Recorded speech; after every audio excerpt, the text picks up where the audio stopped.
बोलिए सद्गुरुदेव भगवान की जय, गुरु माता की जय, भगवान भोलेनाथ की जय, माता कामाख्या की जय, गौ माता की, बोलिए सभी संतों की जय, बोलिए सच्चे दरबार की जय, करोली शंकर महादेव धाम की जय, गंगा मैया की जय, हर हर महादेव।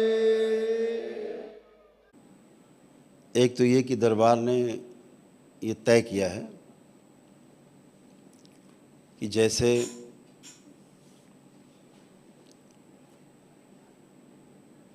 कल आप लोग अनुष्ठान में बैठे थे, तो जो भी तंत्र क्रिया योग में दीक्षित दरबार के बाबा के शिष्य हैं,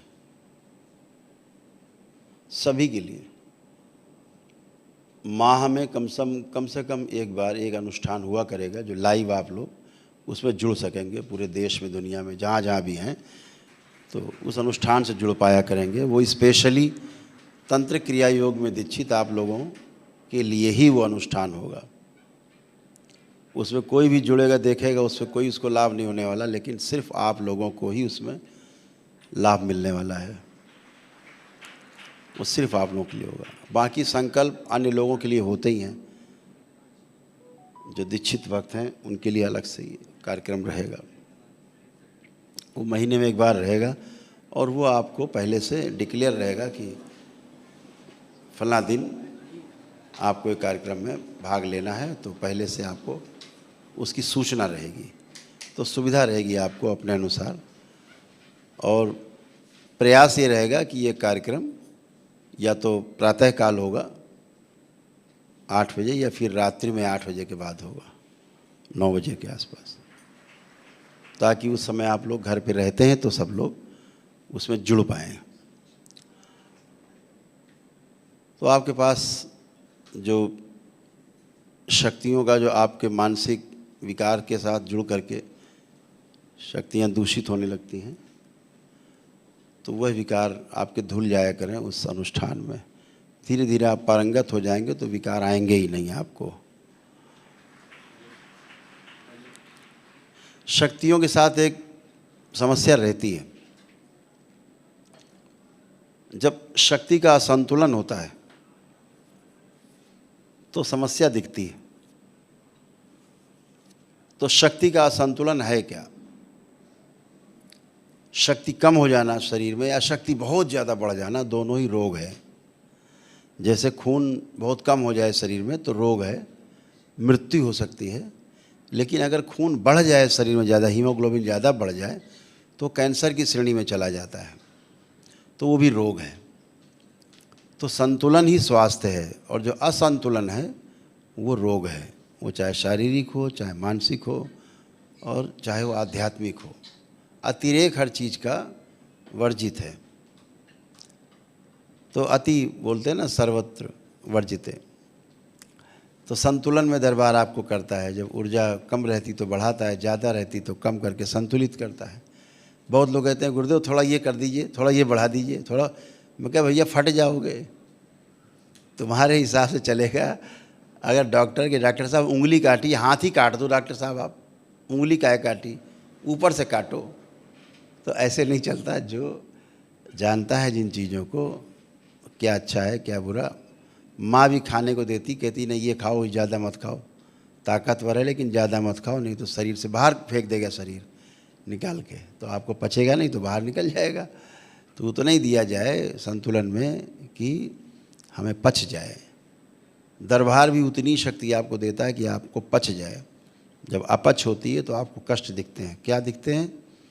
असंतुलित ऊर्जा। असंतुलित ऊर्जा कैसे होती है? हमारे मन से असंतुलन बनता है, क्योंकि मन संसार में घूमने वाला एक व्यवस्था का पार्ट है, सांसारिकता में ले जाता है। और जो आपकी आत्मा है वो आपको भौतिकता से दूर ले जाती है, यथार्थ दिखाती है। दोनों में अलग अलग व्यवस्था है। मन आखिरी पावदान है, आत्मा पहला पावदान है। आत्मा, बुद्धि, चित्त, वृत्ति, फिर मन। ऐसे जो ये 5 आयाम हैं, जो ये जो ऑर्बिट हैं 5, 4 ऑर्बिट हैं केंद्र के साथ, 2, 8, 18, 32 के जो एटॉमिक आपका जो सर्किल है वो पूरा करते हैं, जो मॉलिक्यूल्स को संतुलित करते हैं। जीवन जैसे कहते हैं ना, एक अंश का परमाणु है, यानी केंद्र में 1 है, फिर अगले फर्स्ट ऑर्बिट में 2, फिर दूसरे ऑर्बिट में 8, तीसरे ऑर्बिट में 18 और चौथे ऑर्बिट में 32 जाके पूरा होता है। इसीलिए पूरा होता है, इसीलिए जीवन जो है, शरीर में रहने वाला जीवन कभी मरता नहीं है, टूटता नहीं। वो एटम कभी नहीं टूटता जो पूरा हो गया है। टूटते वो एटम्स हैं जो पूरे नहीं हुए हैं। जैसे शरीर है, इसके एटम कोई पूरे नहीं है, कोई भी आखिरी ऑर्बिट पूरा नहीं होता। 32 जहाँ पर है, तो जहाँ पूरा नहीं है वो टूटेगा ज़रूर, विध्वंस होगा उसका। तो शरीर का विध्वंस हो जाता है, फिर से सृजन होता है, फिर विध्वंस होता है, लेकिन जीवन का विध्वंस नहीं होता है, क्योंकि उसका ऑर्बिट पूरा है। उस पूरे ऑर्बिट के कारण ही जीवन कभी मरता नहीं है। हाँ, महापुरुषों ने कहा कि जीवन कभी मरता नहीं, लेकिन नहीं, जीवन टूटता है।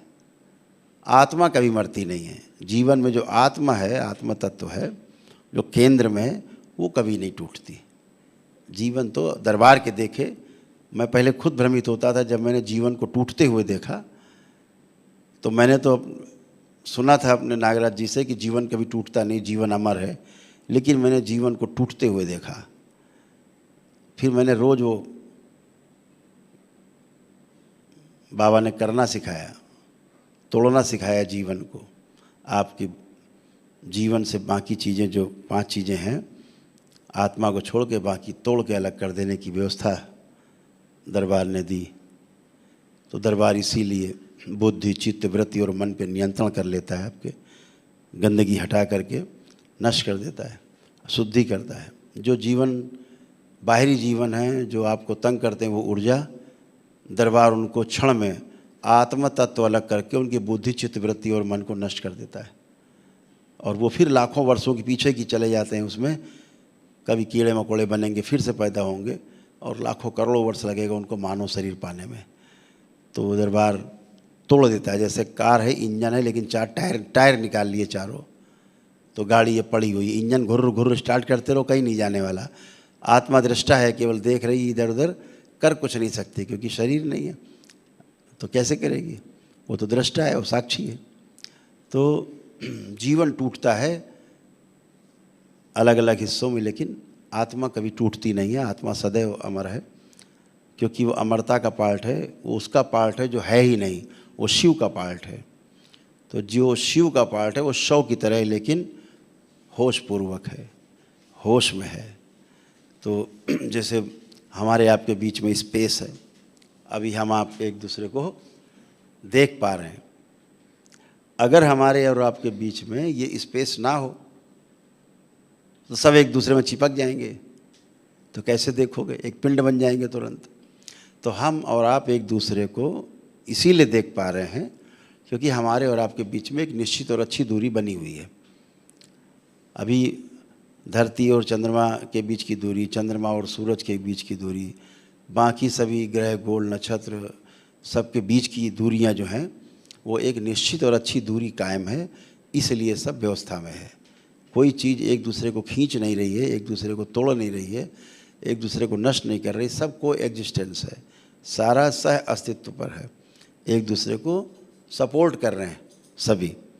तो जो सपोर्ट करते हैं, जैसे आपके शरीर के अंग हैं, एक दूसरे को सपोर्ट करते हैं।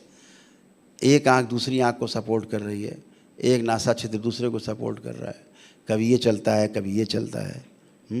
मस्तिष्क शरीर को कंट्रोल कर रहा है, शरीर अपनी बात बता रहा है मस्तिष्क को कि मुझे ये कष्ट है।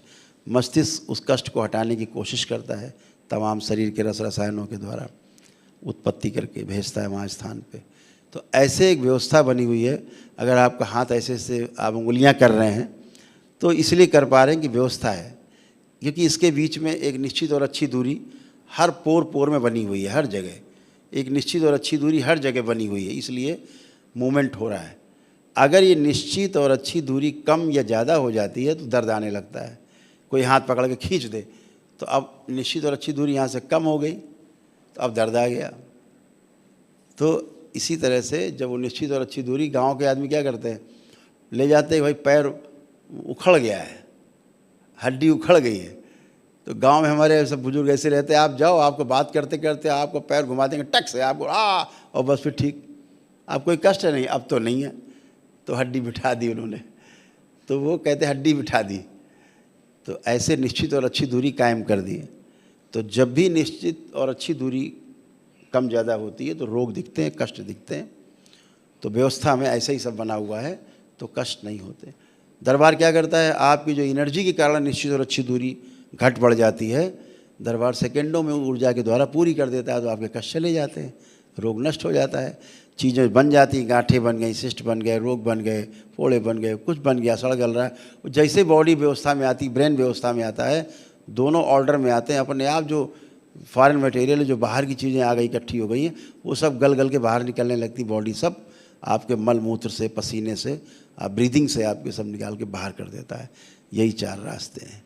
तो इस तरह से आप धीरे धीरे जब समझते जाएंगे, तो समझदारी से अपने शरीर को चलाते जाएंगे, तो बहुत अच्छा रहता है।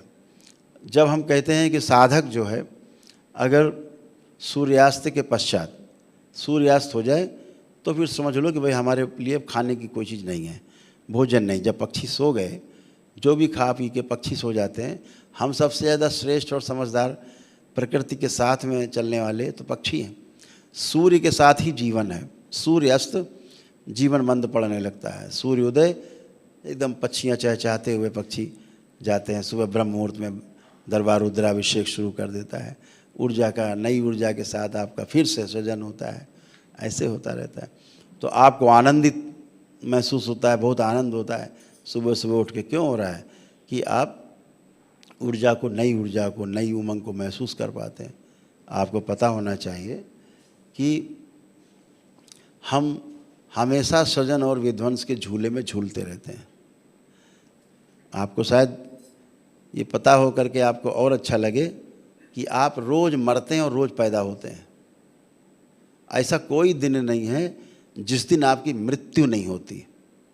साधक को हमेशा ध्यान रखना चाहिए, जैसे मैंने कल भी कहा कि अपना शमशान अपने साथ लेके चलना चाहिए। हम कोई भी काम करें, अपने शमशान को ध्यान में रख के करें कि वो मेरा आखिरी शरण वही है, शमशान जो सबसे पवित्र है।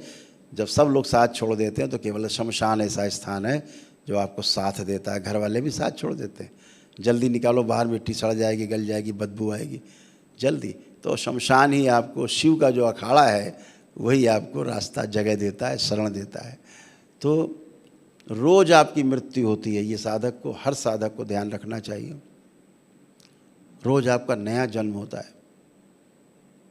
जब आप बिस्तर पे सो जाते हो, ये आपकी छोटी मृत्यु है। रोज़ आपकी मृत्यु होती है, कहाँ रहते पता नहीं, सवेरा पता नहीं आँख खुलेगी कि नहीं, मृत्यु है। आँख खोलते हो फिर जन्म होता है। ये छोटी मृत्यु है और छोटा जन्म है जो प्रतिदिन होता है। इस मृत्यु को और इस जन्म को अगर आप याद रखेंगे, आपके जीवन में खुशियाँ जो हैं हिलोरे मारेंगी। तो आप प्रयोग करके देखो, रात में कोई एक विचार लाओ, सोते समय चिंतन करो एक चीज़ का। जैसे बाबा माँ हैं, दरबार हैं, भोलेनाथ हैं, किसी का भी आप चिंतन करें। आप किसी का चिंतन करें, बच्चे के बारे में अगर चिंतन कर रहे हैं तो किसी के बारे में आप देखना। कोई समस्या को चिंतन कर रहे हैं, नहीं आपको दृष्टा भाव है तो जो सांसारिक लोग हैं समस्या को सोचते सोचते सो जाते हैं, सोचते चलो सुबह तक ठीक हो जाएगा, नहीं होता। रात भर वो समस्या वाली फाइल खुली रहती है, चलती रहती है, और उसी से बीपी बढ़ गया, कुछ हो गया, मृत्यु हो जाती है। आदमी को पता ही नहीं हुआ क्या। बोले बड़े हंसी खुशी सोए थे, ऊपर से हंसते हुए अंदर से समस्या। तो जब सुबह उठते हैं आप, कभी करके देखिए आप, तो जब आप सुबह, आपकी सबसे पहले आँख खुलेगी तो वही विचार आपको सबसे पहले आएगा जिसको आप रात्रि में विचार करते हुए सोए थे। सबसे पहला विचार वही आएगा। जैसे कहते हैं ना महापुरुष की, जो हम अंतिम इच्छा होती है हमारी मृत्यु के समय, उसके अनुसार ही हमारा अगला जन्म तय होता है। जैसी इच्छा होती मरते समय, वैसे ही अगला जन्म तय होता है। तो जो कुत्ता बिल्ली तमाम पालते हैं, मरते समय कुत्ता बिल्ली का ख्याल आया, प्रेम आ गया, तो फिर कुत्ता ही बिल्ली बनना है। ध्यान रखिए, इसमें कोई क्षमा नहीं है। सृष्टि नियम से चलती है, आपके बनाए हुए भाषण से नहीं चलेगी। सृष्टि पूरे नियम से ही चलती। सूर्य समय से उदय होगा और समय से अस्त होगा।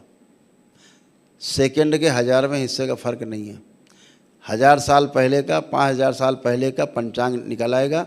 आप पता कर सकते हो कि 5000 साल पहले ये दिन कौन सा था, सूर्य उदय का समय क्या था, सूर्यास्त का समय क्या था।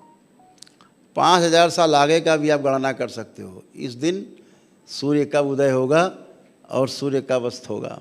यहाँ ज्योतिषाचार्य हमारे बीच बैठे हैं, कई दरबार के शंकर सेना के जो अध्यक्ष हैं आसाम के, वो भी ज्योतिष का ज्ञान रखते हैं, तो उनके अंदर गणना चल रही है। बात तो ठीक है। तो जो ये व्यवस्था है, कोई आपके नियम से नहीं चलेगी। जो बने बनाए नियम सेट हैं प्रकृति में, उसी से आप चलेंगे। तो होता क्या है, जो आप इच्छा अंतिम होती है मृत्यु के समय, वही आपको अगला जन्म मिलता है, वैसा ही जन्म मिलता है अगला। इसीलिए आप छोटा सा प्रयोग करके देखो, छोटी सी मृत्यु रात में, जो सोचते सोचते सोएंगे अंतिम इच्छा होगी, सुबह जब आँख खुलेगी तो जब आपका जन्म होगा तो वही इच्छा आपकी सबसे पहले आगे आएगी, वही विचार आएगा जो आप रात में सोचते सोचते सोए हैं। वो फाइल बंद नहीं हुई है, रात भर फाइल चलती रहती है। इसीलिए कहते हैं प्रभु का नाम स्मरण करते करते सोना चाहिए। तो रात भर स्मरण नाम का, आपका रोया रोया नाम स्मरण करता है। लोग सुनते हैं कि आप जब सो जाएं तो दरबार बता सकता है सोते में क्या विचार चल रहा है आपका। जैसे अभी आप एक व्यक्ति सो रहा हो, दरबार देख के बता देगा कि ये सोते में इसके स्वप्न कौन सा चल रहा है, ये कौन सा स्वप्न देख रहा है, ये कहाँ इसके विचार चल रहे हैं। और ये सब आप कर पाएंगे, धीरे धीरे आप सब कर पाएंगे। अभ्यास से होगा, सब अभ्यास से ही चलता है। सब जितना एक्सपीरियंस होता जाएगा, आपको बढ़ते जाएंगे आप, वो सब कुछ आप धीरे धीरे दरबार के नियम से जब आप चलते जाएंगे, सृष्टि के नियम जो है वही दरबार के नियम हैं। तो छोटे छोटे प्रयोग करके आप देख पाएंगे, आश्वस्ति आ जाएगी। इसीलिए आपने कभी सुना होगा, तमाम लोग ऐसे यहाँ बैठे हैं पुराने लोग, कि दादा हमारे थे या नाना थे, उन्होंने पहले बता दिया था 6 महीने पहले कि भैया हमारा अब शरीर छूटेगा, या फलां ने बता दिया था 1 सप्ताह बाद हमारा शरीर छूट जाएगा, या फलां थे उन्होंने कहा था भैया अब आज खा पी लें, आज हम अब चल रहे हैं, हमारा शरीर छूटेगा। हंसते बोलते लेटे और शरीर छूट गया। ये कैसे होता था? ये कोई चमत्कार नहीं है, ये बिल्कुल शुद्ध, जैसे शीशा होता है, आईना होता है, ऐसे मन साफ, चित्त एकदम साफ, हाँ, वृत्ति एकदम शुद्ध है ना, बुद्धि जो है वो विवेकपूर्ण है, तो हर चीज़ साफ साफ दिखती है। जैसे क्यों दिखता है कि 6 महीने पहले ही पता लग जाता शरीर छूट जाएगा। वो महामृत्यु है, वो चिर निद्रा है। ये निद्रा है जो रोज़ आप सोते हैं, वो चिर निद्रा है। तो क्या होता है, जैसे आप जान जाते हैं शाम हो गई, रात हो गई, हमसे वार्ता कर रहे हैं, तो खैर दरबार में तो सुस्ती नहीं आती, लेकिन वैसे आप कहीं भी आप बैठे हैं तो आपको सुस्ती आने लगेगी, लगेगा निद्रा आ रही है। फिर आप कहोगे हम चल रहे भाई, नींद आ रही है। आपको नींद आई नहीं है, लेकिन आपको पता लग गया कि निद्रा आ रही है, आने वाली। ऐसे ही जो महामृत्यु है, जो योगी होता है, जो ध्यान साधना में उसका बिल्कुल सब शुद्धिकरण रहता है, वो जान जाता है कि मेरा शरीर छूटने का समय आ गया। 6 महीने पहले जान जाता है, ठीक 6 महीने पहले क्लिक हो जाता है, अब शरीर छूटने का समय आ गया। तो महामृत्यु है, महानिद्रा है वो। तो जैसे रोज़ पता लगता है कि निद्रा आने वाली है, ऐसे ही मृत्यु आने वाली है, ये पूरा एहसास हो जाता है। तो तमाम इसमें अकाल मृत्यु भी होती हैं। दरबार उन अकाल मृत्यु को काटता है, हटाता है। बाबा के शिष्यों की, भक्तों की रक्षा करता है दरबार। आप सबको, आपके परिवार की रक्षा करता है। लेकिन जब वो समय पूरा होता है, वो कांटा एकदम फाइनल वाला, तो फिर हरिहर होता है और हंसते मुस्कुराते गीत गाते हुए उत्सव मनाते हुए शरीर छूटता है और फिर 84 लाख योनियों के जन्म मरण के बंधन से टूटता है। यही व्यवस्था है। तो छोटी छोटी चीज़ें आपको ध्यान रखनी है जो आपके काम आने वाली हैं, समझदारी का आपको विकसित करेंगी। और निश्चित रूप से आप लोग जिस पथ पर हैं वो बहुत आपका सधा हुआ पथ है। आपने एक ऐसे पथ को चुना है जिसके लिए आपका जन्म हुआ है। आप बहुत भाग्यशाली हैं, परम सौभाग्यशाली हैं कि आपको बाबा और माँ का प्यार मिला, दरबार मिला, जो आपको पग पग पर आपके साथ है, हमेशा साथ है। तो एक छोटे से ध्यान साधना करेंगे, उसके बाद फिर आपसे शेष वार्ता साधना के पश्चात होगी। सभी लोग अपने अपने, जैसे कल बताया गया था कि रीढ़ की हड्डी सीधी जब भी बैठना है, पलथी लगा लें या पद्मासन, सिद्धासन, जो भी आपको उचित हो उस सुखासन में बैठ के कर सकते हैं आराम से, कोई दिक्कत नहीं। पलथी लगा ली, केवल वज्रासन में नहीं बैठना है बस। वज्रासन हमारे वैदिक, हमारे सनातन धर्म में उस पर बैठ के साधना करना वर्जित है। वो आसन का बड़ा महत्व है, हमेशा ध्यान रखो, आसन का विशेष महत्व है। यहाँ चूँकि दरबार में सब बच्चे हमसे जुड़े हुए हैं, इनमें जैसी एनर्जी इनके आसपास होती है, इनके आसन वैसे ही लग जाते हैं। अभी मैं आपको सब प्रयोग करके, आप लोग सब प्रयोग में आएंगे हमारे साथ। जब आगे बढ़ेंगे, 21 लेवल क्रॉस करेंगे, तो जब एक वर्ष आपका जो आपका चुनाव होगा कि हमें रह करके पूरा समझना है, तो जो समय लगाएंगे आप, 1 वर्ष 2 वर्ष जो भी, तो आपको सब समझ में आएगा। ये बच्चे तो हमारे साथ रहते हैं, सब बैठे हैं हमारे आसपास, बाहर बैठे हैं। तो जिस तरह की एनर्जी आसपास इनके होती है, उसी तरह से इनके आसन अपने आप लग जाते हैं। ये रोक नहीं सकते अपने आप को, आसन वैसे ही लग जाएगा, अपने आप लग जाएगा। पैर के, हाथ के, चेहरे के, अपने आप। हर एनर्जी का अपना अलग अलग आसन होता है। तो जो दूसरे मजहब के लोग हैं वो वज्रासन का प्रयोग करते हैं, वर्जित है हमारे, वो ठीक नहीं है, वो दूसरे कारण में प्रयोग होता है। वज्रासन केवल भोजन के बाद किया जाने वाला आसन है। एक ही आसन ऐसा है जो भोजन करने के तुरंत बाद किया जा सकता है, और कोई आसन नहीं है। जो दोनों पैर पलट के बैठ लेते हैं तो उससे बचना है। बाकी सिद्धासन है, पद्मासन है, सुखासन है, आराम से पलथी लगा के बैठ गए। नहीं कर पा रहे घर में, बैठ के लेट के साधना कर सकते हैं। लेट के करने में एक ही खतरा रहता है कि आप निद्रा में जा सकते हैं, खतरा है थोड़ा। आप लेटे और ध्यान करते करते इधर की जगह इधर चले गए, निद्रा में चले गए। तो वही वाला बिंदु ध्यान रखना है, भाई निद्रा, बचे रहना है, बचे रहना है, बचे रहना है, होश होश होश, ध्यान में चले। तो जैसे निद्रा में चले जाते हैं, कब चले जाते हैं पता नहीं, ऐसे ध्यान में भी चले जाते हैं, पता नहीं लगता कब चले जाते हैं। तो ना निद्रा ला सकते हैं आप, ना ध्यान घटित कर सकते हैं। ध्यान ला नहीं सकते, क्योंकि ध्यान क्रिया नहीं है, निद्रा कोई क्रिया नहीं है। निद्रा घटना है, ध्यान एक घटना है, ये घटित होती है, आप इसको कर नहीं सकते। तो हर चीज़ के बारे में आप जब थोड़ा थोड़ा चीज़ें समझेंगे तो आपको बहुत आनंद आने वाला है।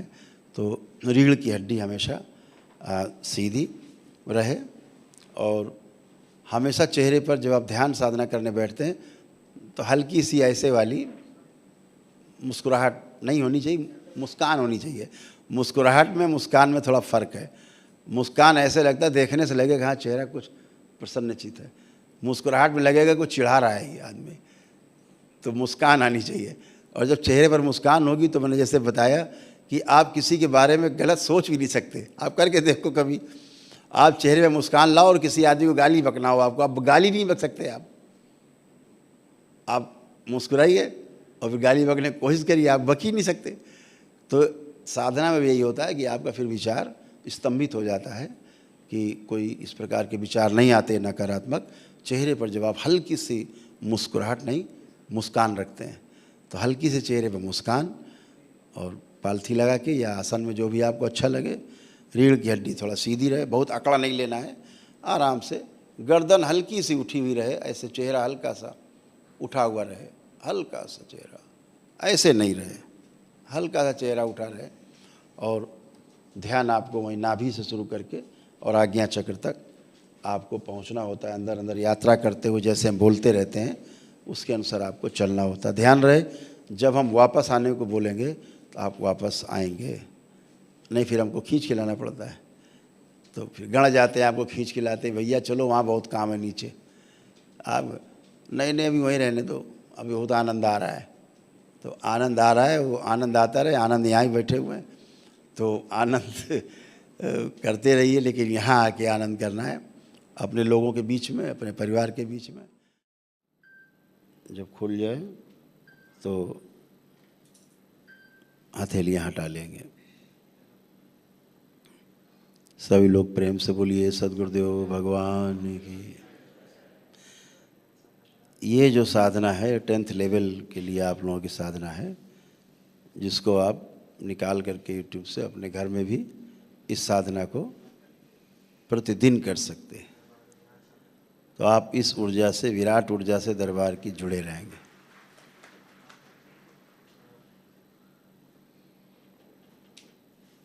आपने अभी ध्यान की गहराइयों में गोते लगाए हैं। दरबार की है प्रचंड ऊर्जा आपको साधना में मदद देती है। आपके जो जप के पुण्य हैं, तप के पुण्य हैं, दरबार द्वारा दिए गए पुण्य हैं, आपके पास सुरक्षित है और आप ध्यान और साधना में गहराई में जाते हैं। तो ये आप रोज करके अपने को शुद्ध और पवित्र बनाए रख सकते हैं और एक एक करके सीढ़ी चढ़ सकते हैं। इसको निरंतर प्रतिदिन करने की कोशिश करिएगा। कम से कम एक बार तो हो ही जाए, एक नियम बना के। तो आने वाली गुरु पूर्णिमा में जब आपके साथ बैठक होगी, जिसमें 15वें लेवल के लिए चयन होगा, तो ये ऊर्जा आपको, ये ध्यान साधना की ऊर्जा आपको सहयोग करेगी।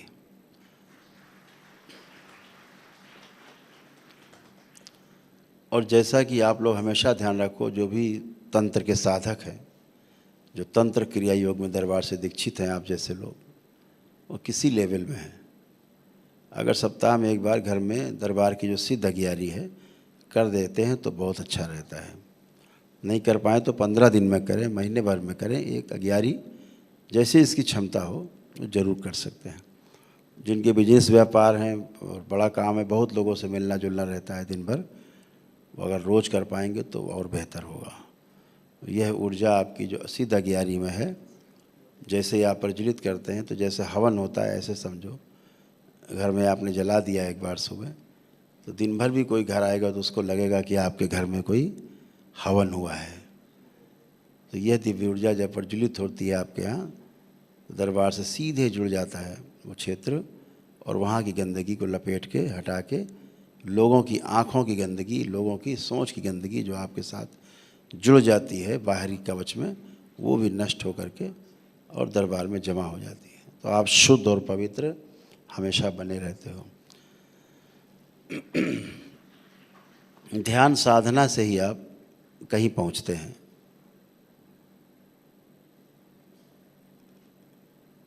अभी तो रास्ते में है, लक्ष्य है, भी आगे लक्ष्य है, अभी रास्ते पर हैं आप सभी। एक एक कदम सधा हुआ होना चाहिए। विचार उठते ही हैं, उठते रहेंगे, भाव आते हैं, आते रहेंगे, इन्हें रोका नहीं जा सकता।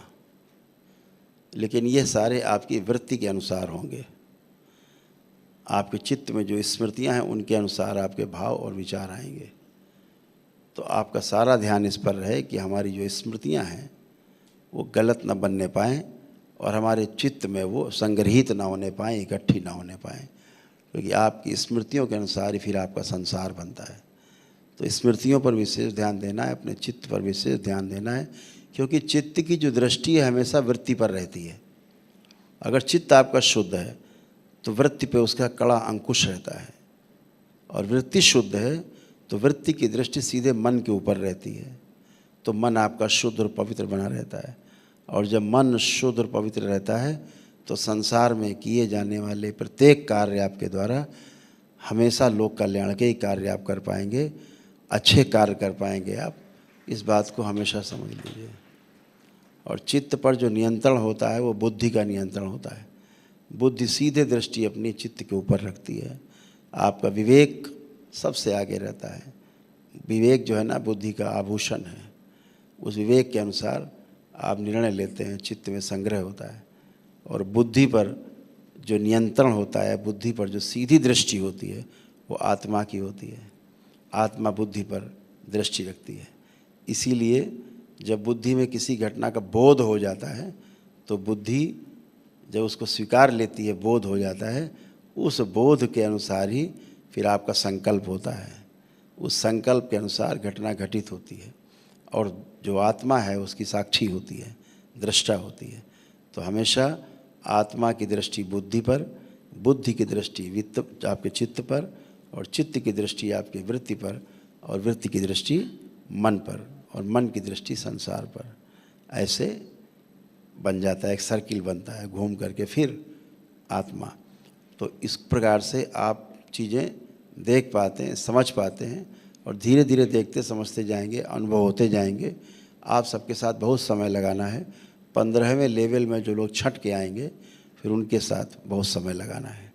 तो एक काम आपको करना है, जब अगली बार आप आएंगे पूर्णिमा, गुरु पूर्णिमा में, तो अपना अनुभव जो है साधना का ज़रूर लिख करके लाएंगे। यदि आपको कोई अनुभव हो रहे हैं उसको लिखा 1 पेज में आ जाए, 2 में आ जाए, 4 पेज में आ जाए, और एक फ़ोटो उसके ऊपर ज़रूर अपना लगा देंगे, और अपना नाम, एड्रेस, टेलीफोन नंबर जो भी है पहले ही लिख दिया, और फिर अपना अनुभव लिखा एक इन्वेलप में, लिफाफे में बंद करके, ऊपर अपना नाम लिख दिया और एड्रेस लिख दिया, और लेवल 10 साधक, ये आकर के दरबार में आप यहाँ पर जमा कराएंगे।